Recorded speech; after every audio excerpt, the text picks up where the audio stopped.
Hello students, today we will study the topic cholinergic antagonist. आज का हमारा topic है cholinergic antagonist. The subject is pharmaceutical chemistry 2 and the course is D pharm second year. This is for D pharm second year student. और आज हम cholinergic antagonist के बारे में पढ़ेंगे। ये एएनएस एक्टिंग ड्रग है, autonomic nervous system acting drugs हैं। ये ऑटोनॉमिक नर्वस सिस्टम पर कार्य करते हैं और पैरासिम्पैथेटिक नर्वस सिस्टम पर कार्य करते हैं। ऑटोनॉमिक नर्वस सिस्टम दो प्रकार के होते हैं, पैरासिम्पैथेटिक नर्वस सिस्टम और सिंपैथेटिक नर्वस सिस्टम। तो ये जो कोलिनर्जिक एंटागोनिस्ट ड्रग्स हैं ये पैरासिम्पैथेटिक नर्वस सिस्टम पर कार्य करते हैं। तो इनकी जो कैटेगरी है, क्लास है, वो that is drugs acting on the autonomic nervous system, drugs acting on ANS. Contents for today, आज हम क्या क्या पढ़ेंगे। तो कोलिनर्जिक एंटागोनिस्ट की definition, we will see the definition of cholinergic antagonist, classification of cholinergic antagonist and we will see one individual drug atropine. हम individual drug atropine के बारे में पढ़ेंगे, जिसमें हम उसकी physical properties, chemical structure, IUPAC name, brand names etcetera, ये सारी चीज़ें पढ़ेंगे। तो सबसे पहले स्टार्ट करेंगे हम कोलिनर्जिक एंटागोनिस्ट की डेफिनीशन से। क्या कोलिनर्जिक एंटागोनिस्ट क्या होते हैं? The definition of cholinergic antagonist, cholinergic antagonist are a group of drugs that combine with cholinergic receptors and prevent the actions of acetylcholine, a primary neurotransmitter in the parasympathetic या cholinergic nervous system. तो cholinergic antagonist are a group of drugs, यानी उन drugs का समूह है जो that combine with cholinergic receptors, जो cholinergic receptor के साथ जुड़ते हैं, कंबाइन होते हैं, and prevent the actions of acetylcholine, और एसिटाइलकोलिन के एक्शन को उत्पन्न होने से रोकते हैं, प्रिवेंट करते हैं, यानी उनको होने से रोकते हैं। A primary neurotransmitter in the parasympathetic या कोलिनर्जिक नर्वस सिस्टम, ये एक प्राइमरी न्यूरोट्रांसमीटर है जो कि पैरासिम्पैथेटिक नर्वस सिस्टम पर कार्य करता है। एसिटाइलकोलिन क्या है? ये प्राइमरी न्यूरोट्रांसमीटर है जो पैरासिम्पैथेटिक नर्वस सिस्टम में कार्य करता है। ये जो डायग्राम बना हुआ है इधर, इसमें ये साइनैप्स का डायग्राम है। ये pre ganglionic membrane, this is pre synaptic membrane and post synaptic membrane. तो ये प्री साइनेप्टिक मेम्ब्रेन है, पोस्ट साइनेप्टिक मेम्ब्रेन है। ये साइनैप्स का डायग्राम है। जो ब्लू कलर से दिखाए हुए हैं, these the receptors shown with the blue colour, जो ब्लू कलर से रिसेप्टर्स दिखाए गए हैं वो निकोटिनिक रिसेप्टर्स हैं, और जो ब्लैक कलर से दिखाए गए हैं these are muscarinic receptors. Cholinergic receptors दो प्रकार के होते हैं, muscarinic receptors and nicotinic receptors. तो मस्कैरिनिक को स्मॉल m से दिखाया गया है, निकोटिनिक को स्मॉल n से रिप्रेजेंट किया गया है, और एसिटाइलकोलिन के लिए वर्ड यूज़ किया गया है कैप्स में AC and then small h। तो ये शॉर्ट फॉर्म है एसिटाइलकोलिन का। तो साइनेप्टिक वेसिकल से रिलीज होते हैं ये एसिटाइलकोलिन। ये डॉट से, रेड कलर की जो डॉट है, इससे एसिटाइलकोलिन दिखाया गया है, जैसे कि ये डॉट है रेड, ये एसिटाइलकोलिन है। ये रिलीज होता है और रिसेप्टर्स पे जाकर जुड़ता है, कंबाइन होता है, और उसके बाद अपना फार्माकोलॉजिकल इफेक्ट उत्पन्न करता है। तो ये हो गया, this is the diagram of A synapse. अब आते हैं कोलिनर्जिक एंटागोनिस्ट के बारे में कुछ और पढ़ते हैं। These drugs are also called as cholinergic blocking drugs. इन ड्रग्स को कोलिनर्जिक ब्लॉकिंग ड्रग्स भी कहते हैं। क्यों?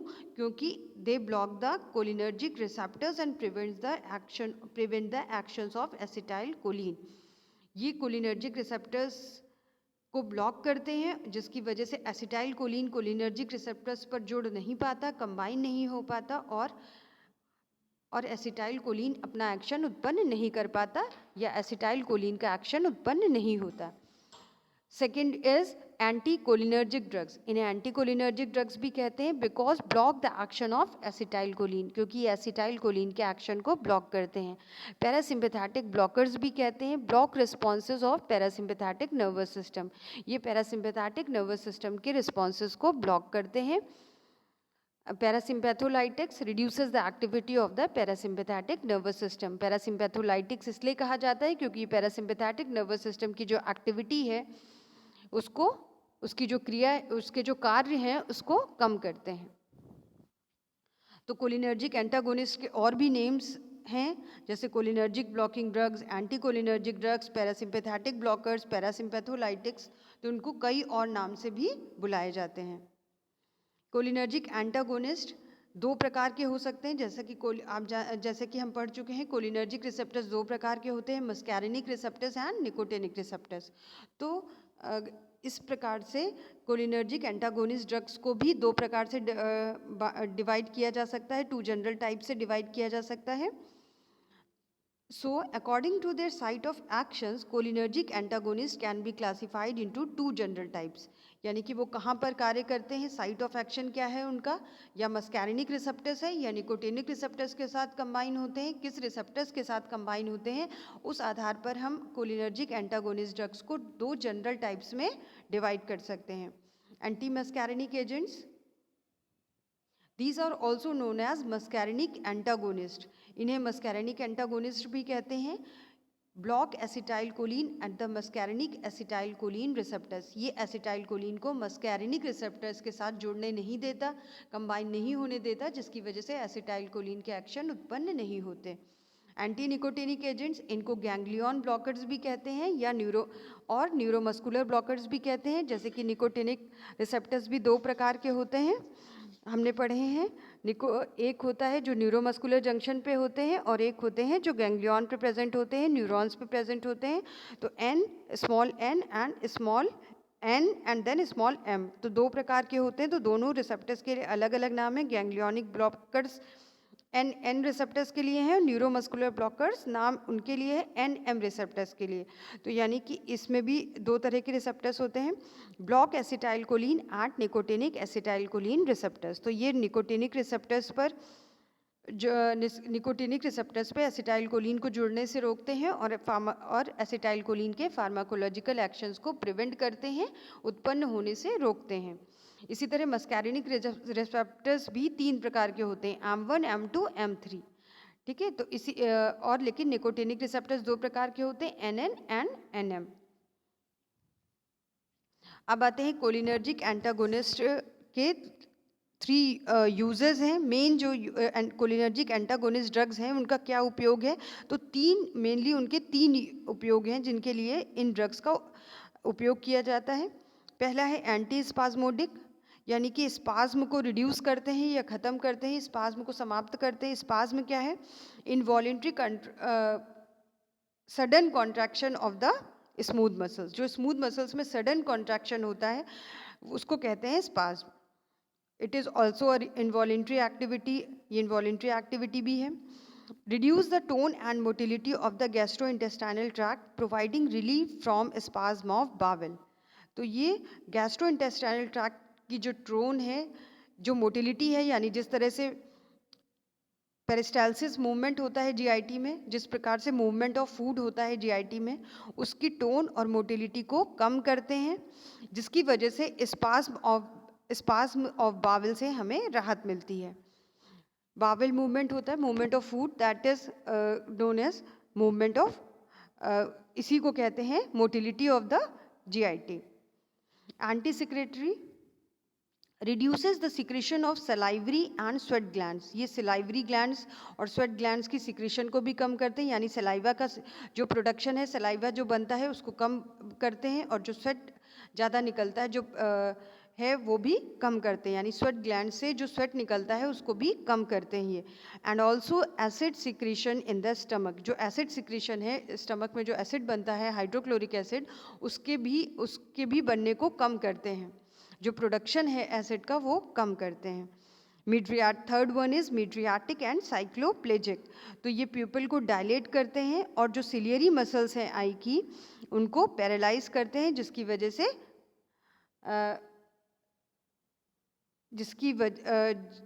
कि हम साइक्लोप्लेजिया कहते हैं, तो ये 2 काम करते हैं। तो इनका यूज़ मिड्रियाटिक और साइक्लोप्लेजिक की तरह से भी होता है। अब आते हैं क्लासिफिकेशन। एंटी कोलिनर्जिक ड्रग्स जैसे कि हमने पढ़े, एंटी मस्कैरिनिक एंटागोनिस्ट होते हैं, एंटी निकोटिनिक एंटागोनिस्ट भी होते हैं, मस्कैरिनिक एंटागोनिस्ट और निकोटिनिक एंटागोनिस्ट। तो उसी प्रकार से एंटी मस्कैरिनिक्स और एंटी निकोटिनिक्स।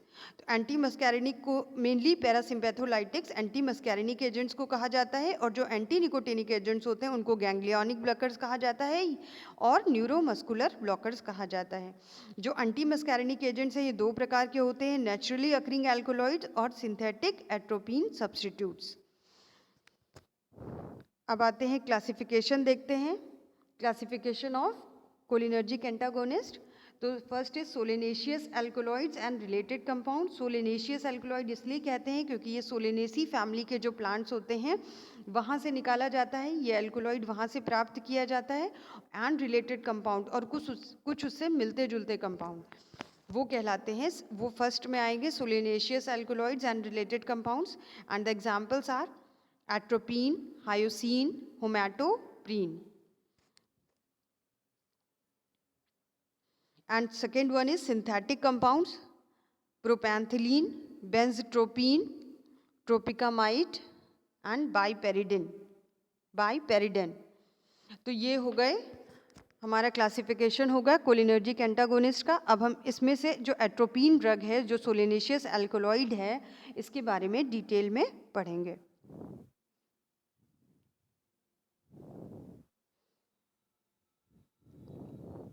तो atropine, it is a natural alkaloid obtain from atropa belladonna and various other plants belonging to family Solanaceae.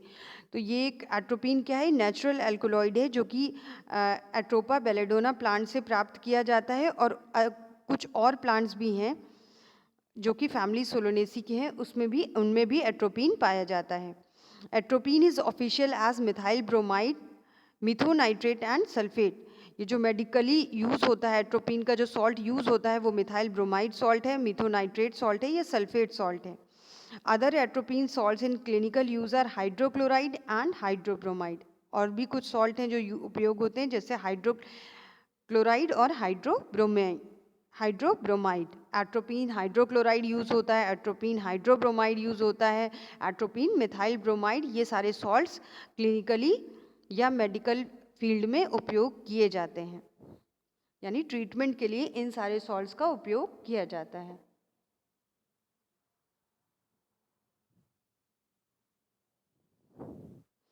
अब आते हैं एट्रोपिन के केमिकल स्ट्रक्चर पे। एट्रोपिन एक रेसेमिक मिक्सचर है, उसमें R और S फॉर्म के दोनों का इक्विमोलर कंसंट्रेशन में मिक्स किया जाता, मतलब जो R फॉर्म है वो और उसका जो S फॉर्म है, दोनों का जो जो कंसंट्रेशन है वो सेम है, मतलब दोनों एक ही, इसीलिए इक्विमोलर कंसंट्रेशन मतलब जो मोलर कंसंट्रेशन है वो सेम है। Equal concentration of S and R atropine forms, R और S का फॉर्म। R और S form of geometrical isomerism में पढ़ चुके हैं। एक कंपाउंड, कुछ कंपाउंड्स होते हैं जो RS आइसोमेरिज्म शो करते हैं, तो R फॉर्म होता है और एक S फॉर्म होता है।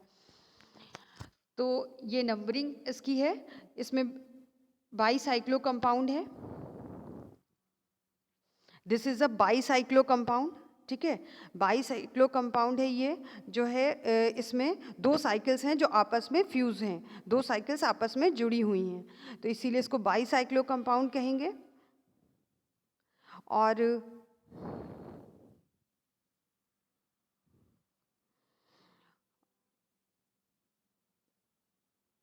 ये नंबरिंग है, यहाँ से स्टार्ट की गई है। दोनों सेम स्ट्रक्चर हैं, एक में इस तरह से बनाया हुआ है, एक में सारे हाइड्रोजन और कार्बन शो किए हैं। दोनों स्ट्रक्चर सेम है, आप दोनों में से कोई सा भी बना सकते हैं जो आपको इजी लगे। और नाम क्या है, 1s5R, यानी कि जो 1 कार्बन एटम है वो S फॉर्म में है, जो 5 कार्बन एटम है वो R फॉर्म में है, ठीक है। फिर 8 मिथाइल, जो ये 8 पोजीशन है, ये 8 पोजीशन या यहाँ वाली 8 पोजीशन आप ले सकते हैं, इसमें एक ये मिथाइल ग्रुप जुड़ा हुआ है, 8 मिथाइल। 8 एजा बाईसाइक्लो, ये जो नाइट्रोजन है उसके लिए एजा वर्ड यूज़ करते हैं। ये जो N है इसके लिए एजा बाईसाइक्लो 3.2.1। ये जब बाईसाइक्लो के नॉमेनक्लेचर करते हैं तो उसमें ये टर्म यूज़ करते हैं जहाँ पे जिस पॉइंट्स पे फ्यूज़ होती है, जो दो साइकिल्स फ्यूज़ होती हैं, उस अकॉर्डिंग इसका नाम रखा जाता है। तो 3.2.1 उस अकॉर्डिंग ऑक्टेन 3 ऑक्टेन इसलिए क्योंकि इसमें इस पूरी रिंग में 8 पूरे कार्बन एटम्स हैं, 8 कार्बन एटम है, इसलिए ऑक्टेन 3 पोजीशन पे आइल ग्रुप, एंड उसके बाद ये हो गया। उसके बाद आ रहा है 3 हाइड्रोक्सी, तो 3 हाइड्रोक्सी ये वाला 3 आ गया, ये 2 है, ये 1 है, ठीक है। तो ये 3 हाइड्रोक्सी, 3 पोजीशन पे हाइड्रोक्सी है, 2 पोजीशन पे फिनाइल ग्रुप, ये फिनाइल ग्रुप हो गया, एंड प्रोपेनोएट ये ईस्टर है, इसीलिए प्रोपेनोएट, यानी कि 1 2 3 कार्बन एटम्स का ईस्टर है, इसीलिए प्रोपेनोएट, ठीक है। ये अलग हो गया और ये स्ट्रक्चर अलग है और ये स्ट्रक्चर अलग है। तो this is the chemical structure and IUPAC name of atropine. अब आते हैं physical properties. Physical state is solid crystalline powder, colour is colourless, melting point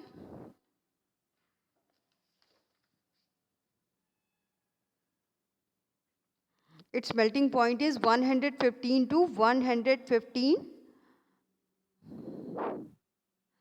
115.5 degree Celsius. तो इसका मेल्टिंग पॉइंट जो है 115 डिग्री से लेकर के 115.5 डिग्री सेल्सियस है। 115 से 115.5 डिग्री सेल्सियस इसका जो मेल्टिंग पॉइंट है। Solubility, it is slightly soluble in water, readily soluble in alcohol and in chloroform and soluble in ether, और ईथर में ये soluble है।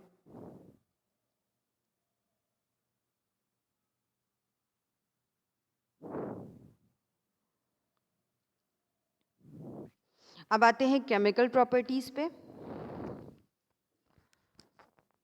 Atropine answers विटालीज test. विटालीज test order करते हैं को आंसर करते हैं बहुत सारे, जितने भी ये सोलिनेशियस एल्कोलॉइड्स हैं ये वाइटालीज टेस्ट देते हैं।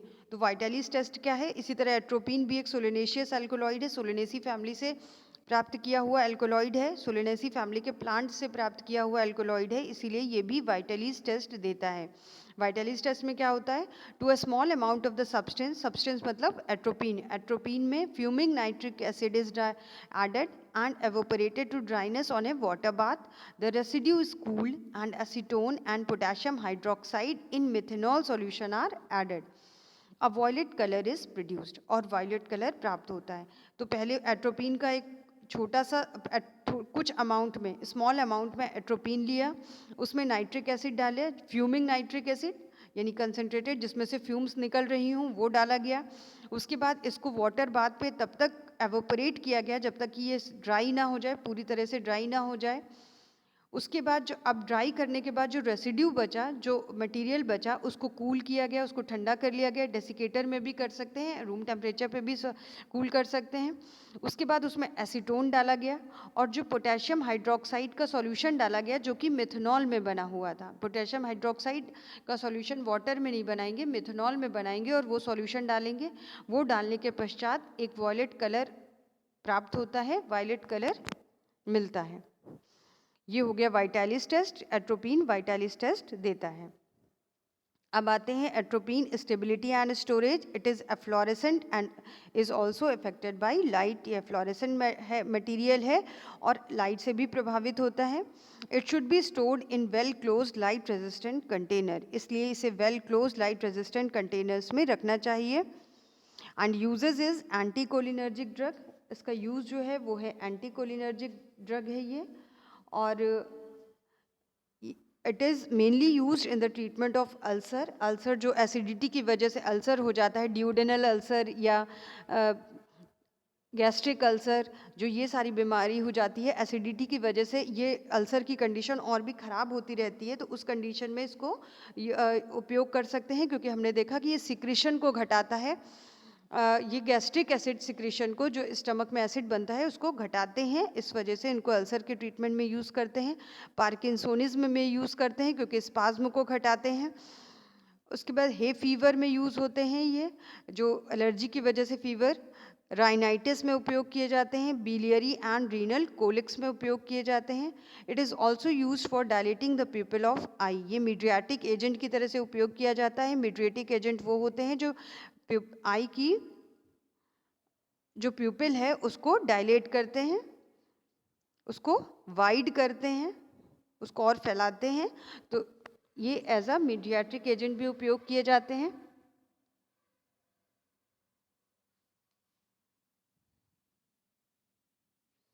अब आते हैं एट्रोपिन ऑफिशियल पे। Atropine methobromide BP, atropine methonitrate आईपीबीपी,